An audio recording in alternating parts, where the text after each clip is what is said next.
Olá, gente. Na segunda-feira, uma paciente de um colega cirurgião plástico lá de Belo Horizonte, eu não conheço o cirurgião plástico, submeteu-se a que tinha se submetido a uma cirurgia de prótese de mama com lipoaspiração de região de axila. Ela evoluiu com óbito na segunda-feira. Foi feito numa clínica muito bem equipada, com médicos capacitados. Eu não conheço médico, mas de grupos que a gente faz parte de cirurgião plástico, médicos que conhecem, falaram muito bem da qualidade do colega cirurgião plástico que teve essa intercorrência. Essa paciente fez prótese de mama e uma pequena lipoaspiração em região de axila. A paciente evoluiu com óbito. A causa inicial do óbito foi embolia pulmonar maciça.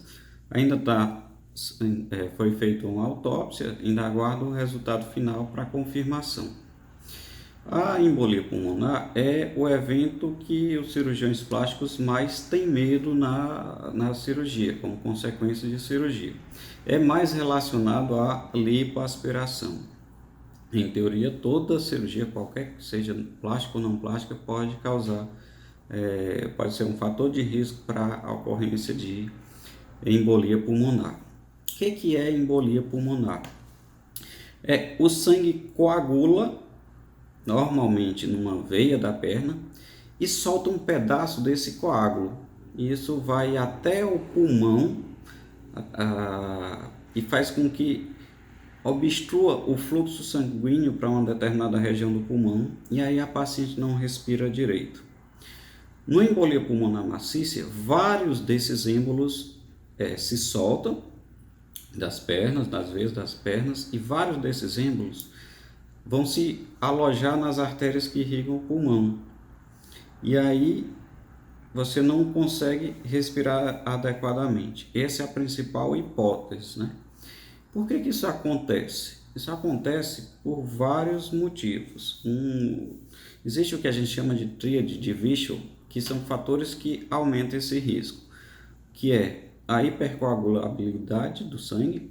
O paciente tem algum problema que faça com que o sangue coagule mais, então forme esses trombos.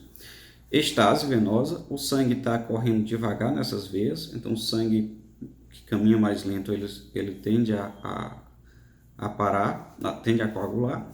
E a lesão endotelial, inflamação no endotélio do vaso também aumenta esse risco. Falando em riscos de cada paciente, algumas coisas a gente sabe que aumenta esse risco. Por exemplo, a genética, o paciente tem uma predisposição, uma alteração que favoreça aumentar o risco de embolia. Pacientes mais obesos, quanto mais magra a paciente, menos o risco. Quanto mais gordo o paciente tiver para a cirurgia, maior o risco de embolia pulmonar. Paciente que faz exercício físico, diminui o risco de embolia. Paciente que está fazendo uso de anticoncepcional, aumenta o risco de embolia. Paciente que fuma, aumenta o risco de embolia. Paciente que tenha diabetes ou pressão alta, aumenta o risco de embolia. A lipo em si aumenta o risco de embolia. Claro, uma coisa é você fazer uma lipo pequena, outra coisa é você fazer uma lipo grande. Então, quanto maior a lipo, maior o risco da cirurgia. Quem faz atividade física, o risco de ter embolia é muito menor.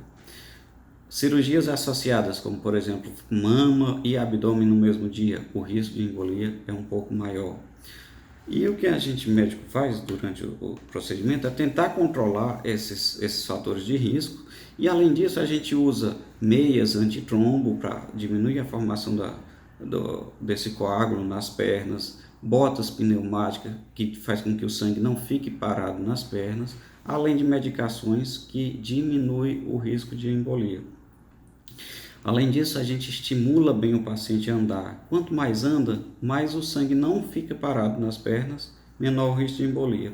A escolha de um hospital bom não vai evitar da paciente ter embolia, mas vai fazer com que ela, tendo embolia, você tenha os exames adequados para dar esse diagnóstico e tratar ela de forma melhor. Você tem uma UTI melhor que deixa que dá um suporte para tratamento muito melhor.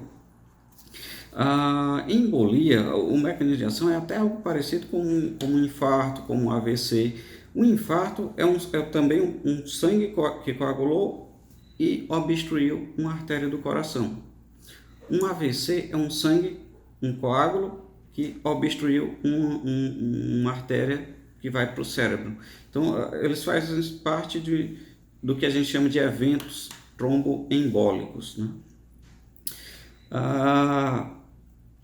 Como eu disse, eu não conheço o cirurgião em questão, mas todo mundo fala que assim, é um excelente cirurgião. Não houve erro técnico, né?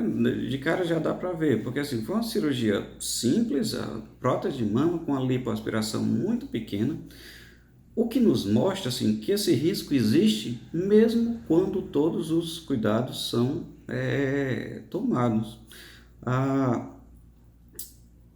A gente faz de tudo para diminuir o risco, mas esse risco nunca vai ser zerado. Então não dá para dizer assim, olha, eu garanto que você não vai ter risco de determinada intercorrência de embolia pulmonar, por exemplo.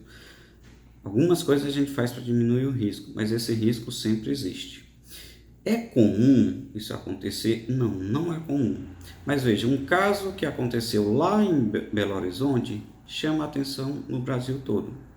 Diariamente, muitas pessoas morrem com cirurgias normais, ou de vesícula, ou de hérnia, mas elas não chamam atenção, não dão audiência. Mas quando alguém faz uma cirurgia plástica, isso realmente chama bem a atenção.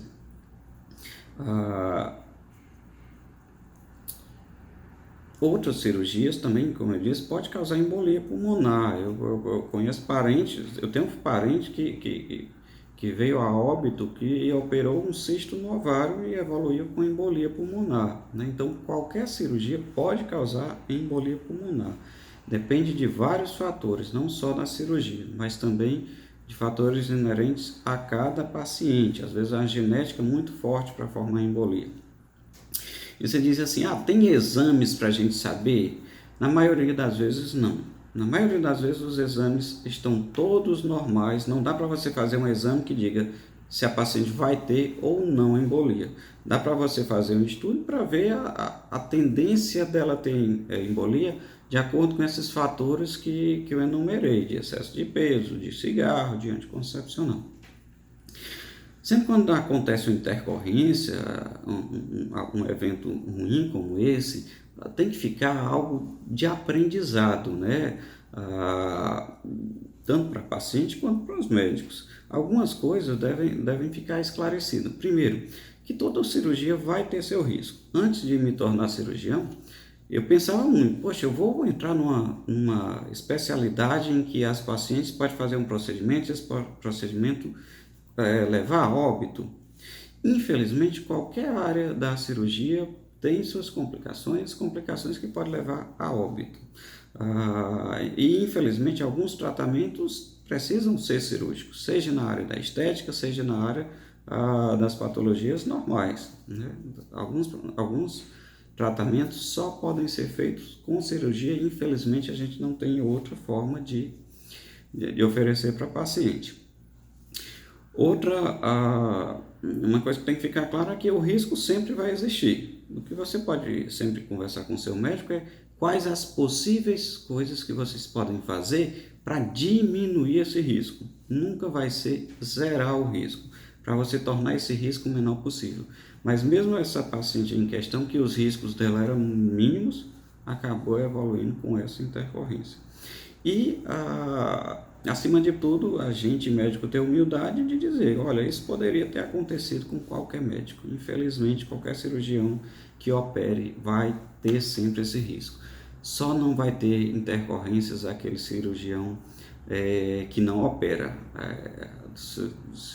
Quando se resolve ser cirurgião, a gente, nos primeiros dias, a gente já é informado de que a gente já tem ciência disso. As complicações só não vai ter quem não opera. Infelizmente, assim, na cirurgia, como na verdade qualquer outra área da medicina, a gente sempre vai ter intercorrência.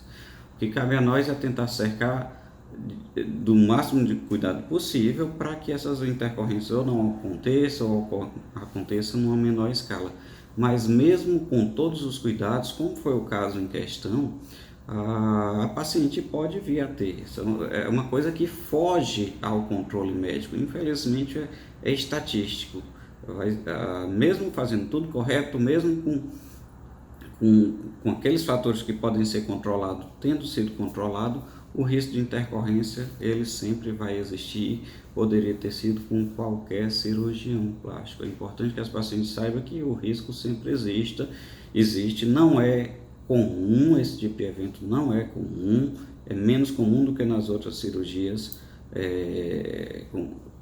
que adentram a cavidade abdominal, mas que realmente quando acontece com a cirurgia plástica, isso dá uma audiência muito maior, isso chama mais atenção, desperta maior interesse. A ideia não é despertar terror, amedrontar as pessoas, como eu estou dizendo, a incidência é pequena, mas é uma coisa que as pacientes sempre têm que saber que pode existir.